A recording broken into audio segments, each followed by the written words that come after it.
Fala pessoal, Nômade Afro aqui e hoje eu vou estar falando sobre como é a vida de um nômade digital. Tem muita pessoa que me pergunta, manda mensagem lá no Instagram, sempre pergunta como é que é a rotina, qual que é a diferença de uma pessoa que está ficando mais no país onde cresceu, na cidade onde cresceu a vida inteira. E nesse vídeo eu vou estar falando os 4 pilares que eu acho que são mais interessantes de entender para você ter um pouco mais de compreensão sobre as diferenças da vida de um nômade digital.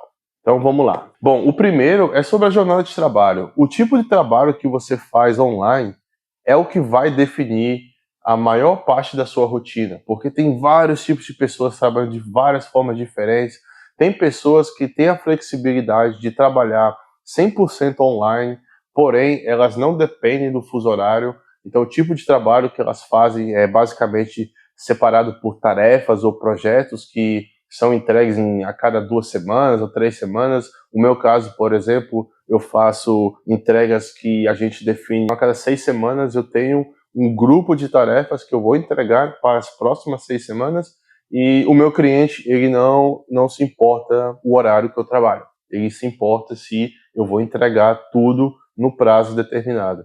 Então, várias pessoas que têm esse tipo de trabalho são os nômades que são mais flexíveis. São um tipo de pessoa que vai poder fazer uma trilha numa terça-feira de manhã sem problema, se organizar para depois da trilha, se tiver energia, lógico, trabalhar depois, ou às vezes tirar o dia de folga mesmo na terça-feira, e aí na quarta, quinta e sexta trabalhar um pouco a mais para compensar.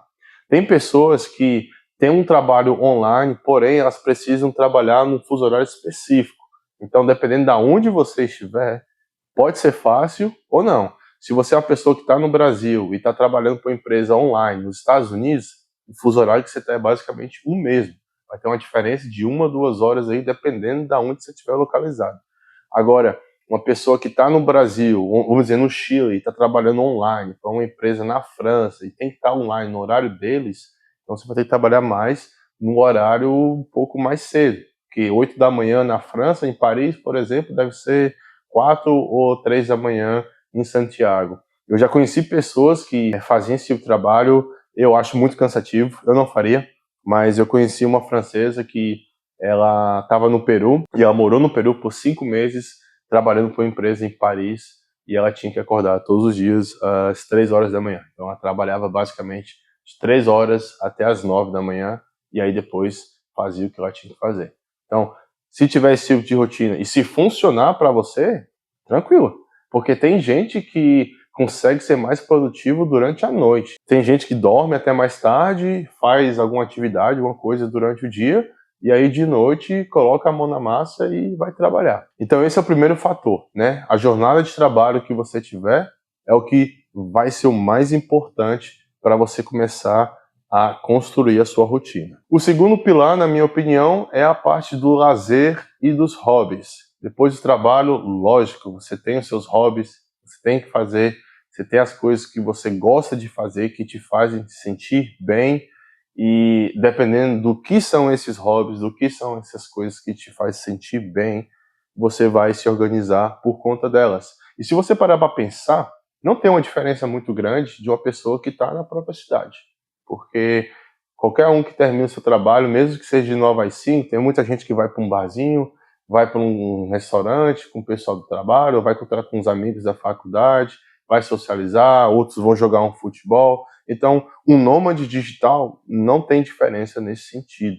Você vai organizar as suas rotinas, os seus hobbies da mesma forma que você organizaria em casa. A única diferença, é claro, é só de conhecer as pessoas para fazer certas atividades. Se for o caso de fazer uma atividade em grupo, como jogar um futebol, você vai ter que, nesse caso, a melhor forma, né, o que eu faria é ir no Facebook, é ir num site que eu sempre falo aqui nesse canal, que é o Meetup, que é um site que você vai encontrar pessoas para fazer alguns tipos de atividade, e aí procurar por lá um grupo de pessoas que joga futebol na cidade, e aí começar a fazer novas amizades e iniciar dali. O terceiro pilar é a questão da exploração. Você está em outro país, você está em outra cidade, tem muita coisa nova para aprender. Dependendo do destino, você tem um idioma para praticar, você tem uma cultura totalmente diferente para aprender. Então, dependendo do seu destino, E dependendo do que você está interessado em aprender, isso também vai modificar a sua rotina. Se você é uma pessoa que gosta muito de fazer trilha como eu, então ir para a natureza nos finais de semana é uma coisa essencial, para mim é. Então eu sempre tento encontrar uma montanha, uma trilha, uma floresta onde eu posso fazer uma trilha, porque para mim é uma coisa que me faz me sentir bem e também me ajuda a conectar com a natureza do local que eu estou visitando. Outras atividades também é sair, né, com seus amigos que você está conhecendo nessa cidade, no seu destino, que são daquele lugar. Que aí você vai poder aprender coisas locais, vai poder praticar mais o idioma. Então, assim, você começar do zero em outra cidade, é muito importante você ter essa mentalidade que você vai precisar fazer mais esforço e vai precisar dedicar um tempo para conhecer, porque tem muita coisa para conhecer. Além do idioma, tem a cultura, tem os lugares. É uma coisa que eu falo muito também, não só nesse canal, mas para as pessoas que eu converso na vida real, é que viajar mais lento como nômade digital é a melhor opção, porque você vai dar tempo pro lugar, vai dar tempo para o lugar te mostrar o que está disponível e você vai poder conciliar, né, o seu trabalho com o seu tempo de lazer, hobbies e o tempo de explorar o destino também. Então é um terceiro pilar que é muito importante e depende também do seu interesse. Eu já conheci pessoas que ficaram em cidades que eu estava visitando que elas não tinham interesse em conhecer a cultura local. Elas foram para esse lugar porque queriam guardar uma grana e o lugar era barato. Ou outras não tinham muito interesse em aprender o idioma porque achavam que o idioma era muito difícil. Então já ignoraram essa parte, comunicavam em inglês. Então tudo depende do seu interesse. O que eu recomendo sempre é aprenda pelo menos um pouco do idioma local. Mesmo que você não tenha interesse em ser fluente, vai abrir muitas portas, porque idiomas abrem muitas portas. A experiência de uma pessoa que chega num país falando inglês, num país que não é o inglês a língua oficial, é muito diferente da experiência de uma pessoa que fez pelo menos um pouquinho de esforço para aprender o idioma local. Então, se você puder, faça um esforço sim, e você vai me agradecer depois, porque vai fazer muita diferença na sua experiência. E o quarto pilar, que também é muito importante, é a integração, que também vai junto com o explorar, mas eu coloquei como um quarto pilar porque a integração é uma coisa bem mais profunda. É quando você está realmente tentando entender a cultura local. E isso são coisas que demoram muito tempo. Você cresceu no seu país, a gente cresceu no Brasil, né? Então, as coisas que a gente vai aprendendo na nossa cultura brasileira são coisas que vão passando pela gente por muitos anos, desde que a gente é bebê, a gente começa a crescer, é criança, adolescente, então são muitos anos que a gente vai aos poucos pegando a nossa cultura e aprendendo com as pessoas ao nosso redor. Mas quando você já é um adulto e está indo para outro país e você não sabe, ou às vezes o tempo que você vai ficar lá no país é curto, é uma experiência totalmente diferente. A gente tenta pegar a integração de uma forma mais profunda, porque não tem muito tempo. Mas, apesar de não ter muito tempo, você precisa dedicar um tempo também para integração. E, na minha experiência, lógico, a melhor forma é tentar fazer amigos que são daquele país. Eles sim vão te mostrar como é a vida naquele país, como é a cultura deles, e você também vai ter a oportunidade de fazer várias perguntas. Eu sempre faço milhares de perguntas para meus amigos locais. Como que é isso? Vocês comem assim? É normal entrar de dentro de casa com sapato? Porque aqui na Ásia não se entra, né? Você tira o sapato antes de entrar. Até na academia o pessoal tira. Tem várias diferenças culturais que é importante você saber antes de acontecer algum problema. Algumas coisas são pequenas, sim, mas é muito importante evitar cometer alguns erros que estão relacionados à cultura local, porque a gente está num período que o nosso mundo está muito globalizado e viajar já não é uma coisa que é para poucos. Muitos podem viajar. Viajar está muito barato comparado com 15, 20 anos atrás. O número de pessoas que está visitando outros países está aumentando muito. E, ao mesmo tempo, aumenta o número de pessoas que não respeitam a cultura local, e isso pode criar uma imagem muito ruim para quem viaja e está interessado, né, em aprender e respeitar a cultura local. Não seja essa pessoa que chega no país e não tem interesse em aprender a cultura local e também não respeita.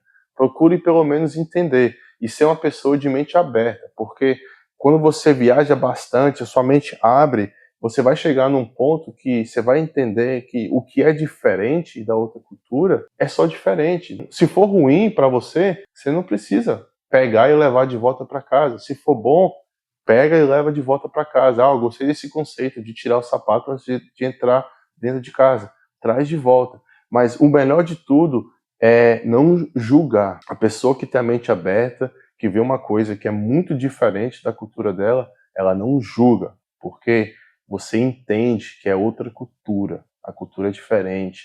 Tem um motivo para eles agirem de uma certa forma. Da mesma forma que você tem um motivo para você agir de forma completamente diferente numa mesma situação. Tentar entender sem julgar é uma habilidade muito importante também, que eu acho que todos nós devemos desenvolver. Então, esses são os 4 pilares que eu quis trazer aqui para você entender como que é a vida de um nômade digital, apesar de a pessoa estar sempre tendo a oportunidade, né, a flexibilidade de ir para outro país. No final das contas, não é uma vida tão diferente da pessoa que trabalha, no sentido que a gente tem que trabalhar também. A gente também tem que ter tempo para o lazer. A gente tem que também ter tempo para socializar. O que eu colocaria acima, que é o mais diferente e também traz um pouco de dificuldade, é a questão da integração, de aprender outra cultura. Porque na cidade que você cresceu, a sua cultura, a nossa cultura já está na nossa mente, porque nós aprendemos durante a nossa fase de crescimento. Mas quando você está viajando, não. Você está aprendendo do zero. Se você gostou desse tipo de informação, meu nome é Zuka, também conhecido como Nômade Afro. Esse é um canal de análises que eu trago conhecimentos e discussões sobre as coisas que eu aprendi viajando o mundo como nômade. Nesse momento eu estou aqui em Da Nang, no Vietnã, e eu vou ficar aqui um tempo porque eu estou amando essa cidade e eu vou estar mais trazendo conteúdo sobre a Ásia, porque esse ano eu fiquei mais na Ásia e vou ficar até o final do ano também. Tem vários outros países que eu visitei, eu já visitei 50 países e eu estou vivendo uma vida internacional desde 2015. Então, se você tem uma curiosidade de aprender mais sobre a vida de nômade digital, o que está fora do Brasil, assina aí e vamos continuar que eu vejo você no próximo vídeo.